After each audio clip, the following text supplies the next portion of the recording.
Sophia was glad she had made that call. As she leaned back in her chair, her gaze fixed on the city lights twinkling outside her window, the soft music floated in the background. She couldn't suppress a small, satisfied smile. Victoria's voice had betrayed her, wavering with fear despite her attempts to cover it up. It was a rare glimpse of the ironclad facade Sophia had once known so well. Leaning forwards, Sophia's slender fingers wrapped around the crystal glass of whiskey, its amber contents swirling gently as she brought it to her lips. The warmth spread through her, a comforting embrace tinged with bitter satisfaction. This drink was more than mere alcohol. It was a celebration of meticulous planning and years spent plotting her revenge. Memories surged vividly through Sophia's mind, each one a sharp pang against the backdrop of her thoughts. She recalled the days of youthful trust shattered by Victoria's calculated betrayal. Sophia had paid dearly for believing her stepmother cared for her and crumbled like dust in her hands. Pushing back from her desk, Sophia rose gracefully, whiskey still in hand. Her steps were purposeful as she crossed the room, drawn towards the panoramic window that framed the sprawling metropolis below. She remembered the vulnerability she once wore like a cloak, the innocence that made her an easy target for Victoria's manipulations. But now, standing tall against the glittering skyline, Sophia was no longer that naive girl. She had been forged in the fires of betrayal and tempered by the cold realities of ambition. The whiskey burned a trail down her throat, its taste a bitter reminder of the price she had paid for underestimating Victoria's ruthlessness. At that moment, as she stood alone with her thoughts and the weight of years of longing for justice, Sophia knew she was ready to confront the woman who had once crushed her like an ant, ready to dismantle the empire built on deceit and betrayal, brick by brick if necessary, and take her rightful place as the only heir to the Maxwell fortune. "I will make you pay, Victoria," Sophia whispered, her voice carrying a quiet intensity that matched the fire burning in her eyes. "For every lie, every betrayal, I would make you suffer." With a final sip of whiskey, Sophia set the glass down with deliberate care. Just then, her phone buzzed on the desk, shrill in the silence. Sophia's eyebrows furrowed in concern as she gazed at the unknown number flashing on the screen. "Who could be calling me now?" she thought, her mind racing with possibilities. Sophia's gaze narrowed as she answered the phone. This had better be important. "Sophia, it's Leo. I'm so sorry to bother you, but I'm in a bit of a situation." Leo's voice was tinged with panic, his usual calm shattered. Sophia's grip on the phone tightened, knuckles whitening. "What's wrong, Leo? You sound off. I'm in Italy, like you arranged, but there's no driver waiting for me. And to make matters worse, my phone died, and I had to borrow this one from a very kind stranger." Leo's words tumbled out. Sophia's mind raced, each word sending a fresh jolt of worry through her. No driver. That was impossible. She had told her driver, James, some hours ago, to go to the airport and wait for Leo. Sophia was seething when Leo informed her that there was no driver at the airport. She had explicitly ordered her driver, James, to be there without fail. "Don't worry, Leo. I'm coming to get you," she reassured him before ending the call abruptly. She slammed her glass of whiskey onto the desk. Disobedience was an unforgivable offense in her book, and anyone who dared defy her commands would face severe consequences. With icy determination, she picked up her phone and dialed James's number, her anger barely contained. It rang twice before he finally answered. "James, where the hell are you? I told you to pick up my PA from the airport. You dare to disobey me? No one defies Sophia Maxwell and gets away with it." "I'm sorry, ma'am. I got caught up with something," James tried to explain, his voice trembling with fear. "Caught up with something? I don't care if your grandmother is giving birth or on her deathbed. When I give you orders, you follow them immediately. Do you understand?" Her voice was a menacing growl. A moment of silence followed, and then she heard a female voice in the background. "Baby, let's go to bed." "Who are you talking to?"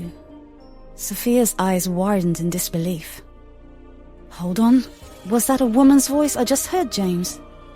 You have the audacity to defy my orders, just to fool around. You're a disgrace." "Ma'am, please, it's not what it sounds like," James stammered, panic evident in his voice. "I don't care what your pathetic excuse is. You are fired, and I will personally ensure that no company or anyone else ever employs you again. Do you hear me? Your career is over." "But Mom," James began, desperation creeping into his voice. "Save your breath. I don't want to hear another word from you. Consider yourself ruined," Sophia snarled, her voice like ice. There was a palpable silence at the other end of the line. Sophia could almost hear James's breath hitching in fear. "Let me make one thing abundantly clear," she continued, her voice low and dangerous. "No one disobeys Sophia Maxwell and escapes unscathed. You will regret this day for the rest of your miserable life." James's voice was barely a whisper. "I'm so sorry, ma'am." "Sorry won't save you now," she hissed. "Remember this. You are nothing without my goodwill. Now crawl back to whatever hole you came from, and never let me see your face again." With that, she ended the call, her fingers trembling with rage. She couldn't help but scoff and shake her head in disbelief. "Can you believe it? That fool chose his own pleasure over my direct orders. What a fool! I will make sure he never finds work again," she muttered darkly as she grabbed her Chanel handbag and Versace sunglasses, storming out the door to her car. She got into her sleek black Maserati, the engine roaring to life. With a smirk on her face, she drove at full speed towards the airport. The thrill of the chase and the power she wielded surged through her veins. Sophia's black Maserati roared to a stop in front of the bustling airport terminal. Stepping out with purpose, she navigated the crowd with swift determination. Her eyes scanning for Leo amidst the sea of faces. Suddenly, an unexpected collision jolted her. "Excuse me?" The woman's voice came out rudely, as she sized Sophia with her eyes. "Excuse you? Are you blind or something? Didn't you see me, or did you leave your glasses at home?" Sophia retorted sharply, her tone laced with ice. The woman, with crooked teeth and an air of arrogance, removed her glasses to size up Sophia with disdain. "Who do you think you are? Peasant? Talking to me like that?" Sophia scoffed, her demeanor unwavering. Before she could reply, a man approached them, addressing Sophia respectfully. "Good day, Madame Sophia. What brings you to Italy?" Sophia glanced at him briefly. His face looked familiar. Oh, she remembered him. She did business with him one time. In Spain. What's his name again? She thought to herself.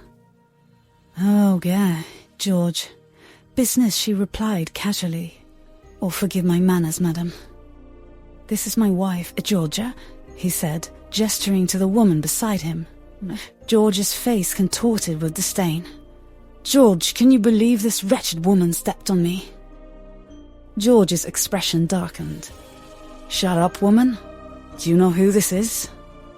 Show some respect." Georgia burst into mocking laughter, drawing attention from passers-by. Respect for this peasant? Is she as important as the Queen of England?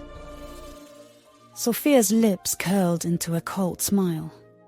Adjusting her designer glasses, she swung her Chanel bag with precision, striking Georgia squarely in the face.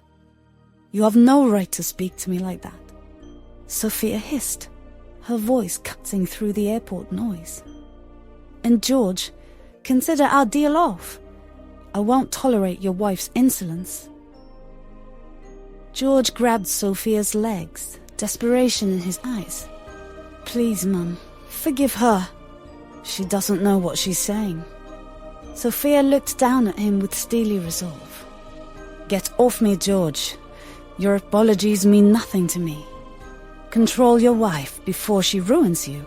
With that, Sophia turned away, leaving George and Georgia stunned into silence. Her steps were purposeful as she resumed her search for Leo, her presence a silent warning to anyone who dared cross her path. Sophia's stilettos clicked on the marble floor, her long strides devouring the distance, as she stormed towards the airport terminal. Her Chanel handbag swung from her shoulder, its gold chain glinting in the fluorescent light like a tiny sword. Her Versace sunglasses perched on her head, a crown for the queen of business. The air was thick with the hum of conversation, the smell of coffee and perfume.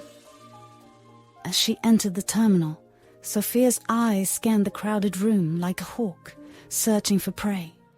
Her gaze locked onto Leo, her loyal PA, sitting on a plastic chair, his eyes fixed on her with a mixture of relief and worry.